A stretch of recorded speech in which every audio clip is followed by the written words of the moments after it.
This episode is going to be super honest.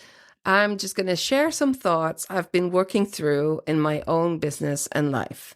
It's about a limiting belief that keeps popping up. I can't help other people with their business if mine isn't thriving. Hey, and welcome to Pattern Shift, the podcast for fiber-loving business owners shaping a slower, more sustainable world. I'm Saskia, a creative business coach and support guide for makers, teachers, designers, and indie shop owners in the needle and fiber arts. I help you wayfind your next step, organize your business to fit your life, and launch ideas with joy and action. Let's untangle the yucky bits like branding, marketing, and sales and build something sustainable, soulful, and truly you. So grab your favorite brew, tea, coffee, or broei klarig, and let's shift the pattern one stitch at a time. Just a quick check-in from the last episode, which was my 100th episode. And I plead for reactions, feedback, something from you. And then I managed to not have the right links in my show notes and in my newsletters. How? So if you wanted to share something with me, you can obviously still do it. I corrected everything. You can go back to the 100th episode. I would love to hear your thoughts about this podcast and the future of it, because I'm making it for you and you are supposed to have an opinion and I love to hear it. So just let me know. It's going to be just me and some thoughts I've been thinking and working through in my own business and life. And it's about a limiting belief that keeps popping up. In my coaching studies, I'm working with limiting beliefs. And what is great about studying something to help others is that you learn so much about yourself as well. It can be quite confronting, but it can also solve these ongoing things that where you feel really stuck. So I really just love that. This is my limiting belief.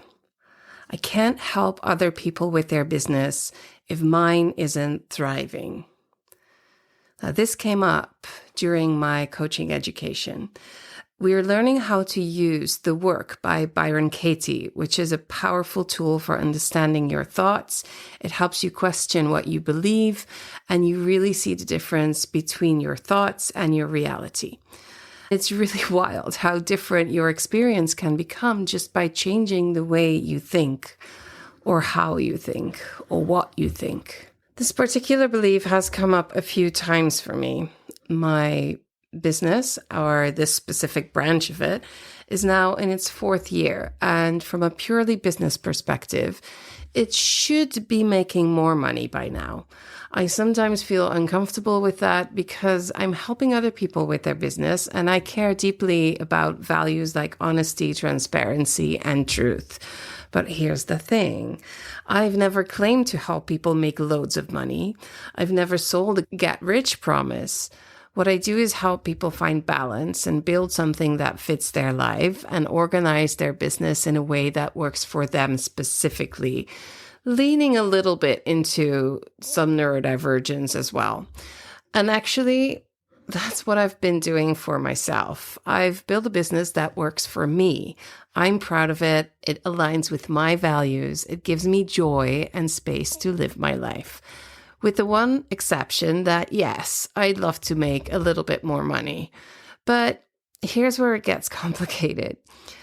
I don't need that money to survive. And if I did, I would have found a job in a completely different field a long time ago. Not per se a different industry. I was actually making a good profit with my yarn shop and my needlecraft school. But it would be different, probably one where I'd feel out of place or unable to be myself if it actually was about huge amounts of money.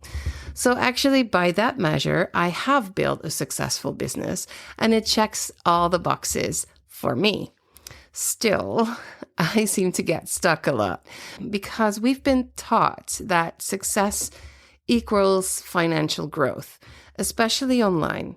There are so many marketing voices shouting about six-figure businesses. And I mean, six figures in one currency is completely different than six figures in another currency. That's one thing.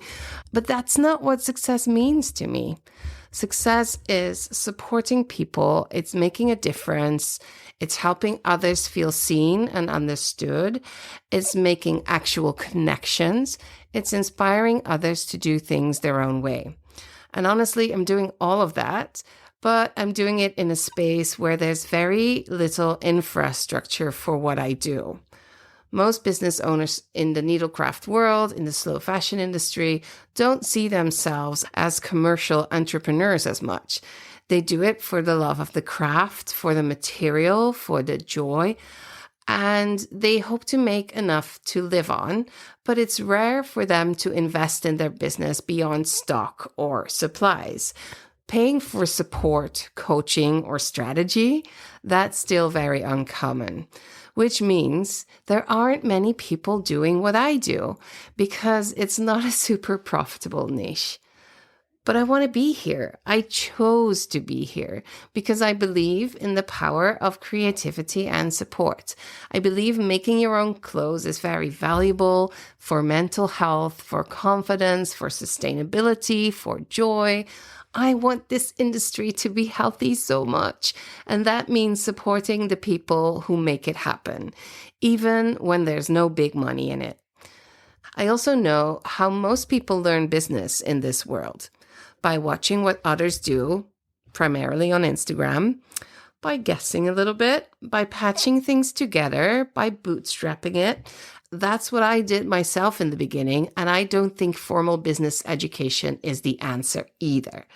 I think you learn by doing, but learning through endless trial and error takes time, and that time often leads to burnout. And that's where I come in. I help before the burnout. I help people find clarity before they spiral. I'm not building a massive business empire. I'm supporting the kind of people who keep this creative world alive.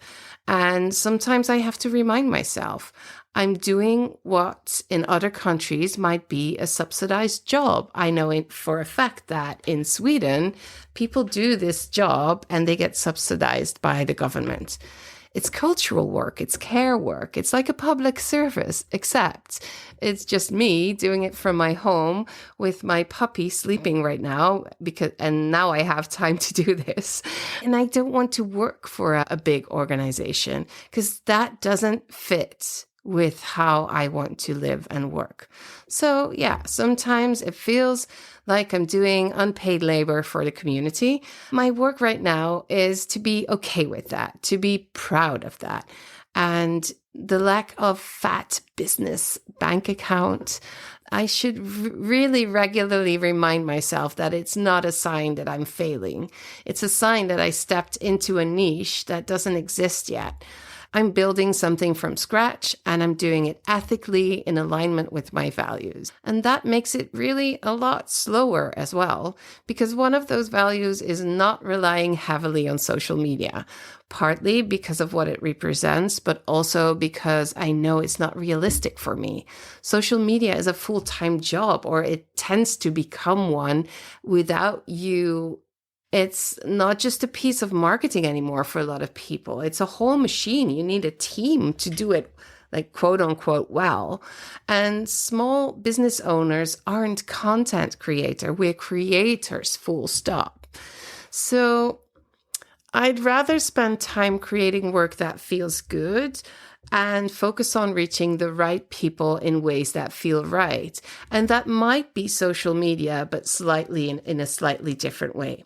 For me, that often means slow organic growth, mouth-to-mouth referrals, kind words shared behind the scenes, you sharing this podcast episode, relationships that build over time.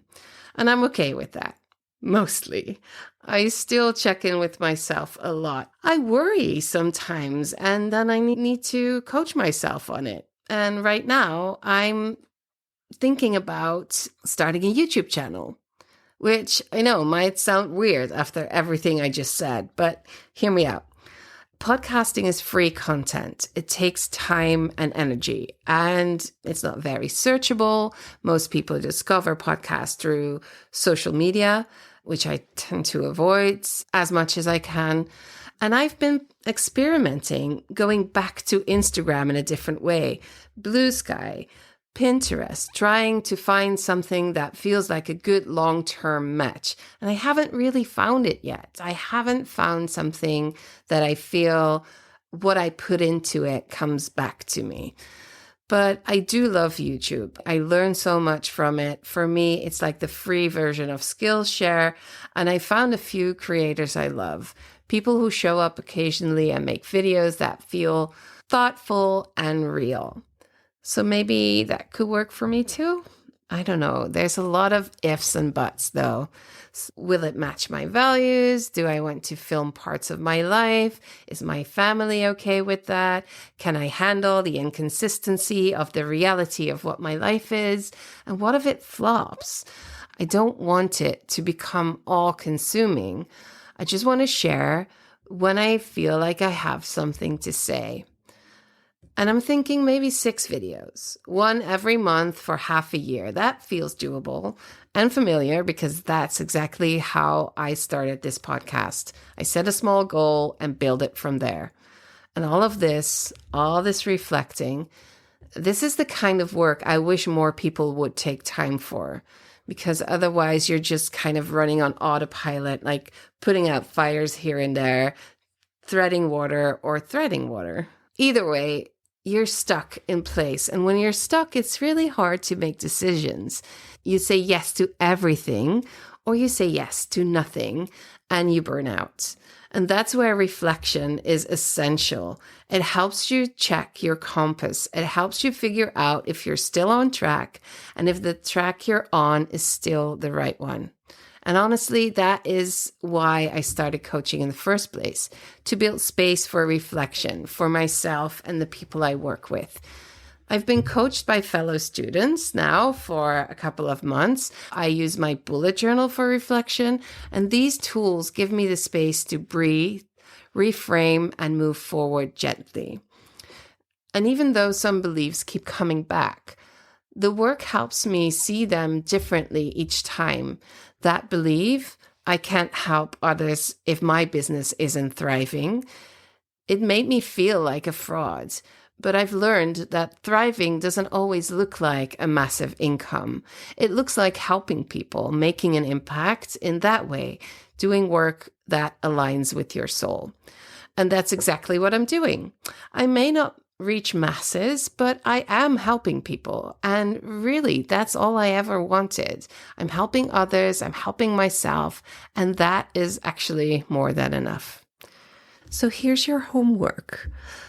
Think of one limiting belief that you have that keeps coming back and share it with me. Share it with a friend, have a talk about it. Write it down in your journal about it. Do something with that belief that you have that is always in your way.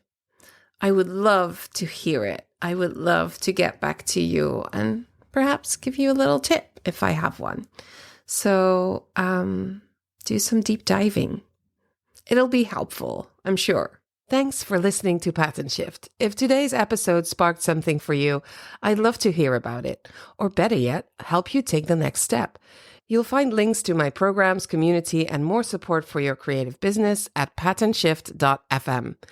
Until next time, keep creating with care and trust your own pace. And don't forget to eat and stitch your fibers. PS, en als Engels niet helemaal je taal is, dan kan Nederlands natuurlijk ook. Als we samenwerken, dan kan ik ook gewoon in het Nederlands met je communiceren.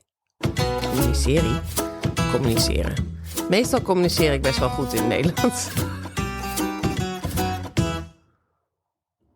Welcome to the ad section. Here at Pattern Shift, I do not work with sponsors. I'm not the kind of content creator that makes a living in this way.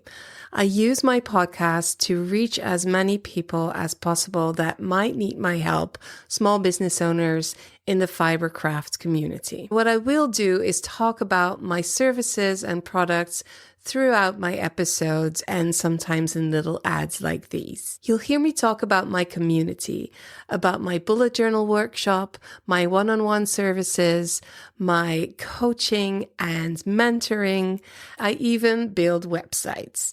If you need more information on any of this, go to patternshift.fm or ja-vol.com and you'll find everything you need to get in touch with me. If you go to the show notes page, there's a button you can click and you can leave me a voice message, which I love. It's super easy. Just click record, leave your name and email, and I'll send you a voice recording back. Any question you have, anything you want to say about the podcast, just click the button and leave me a message. I'm here waiting to help.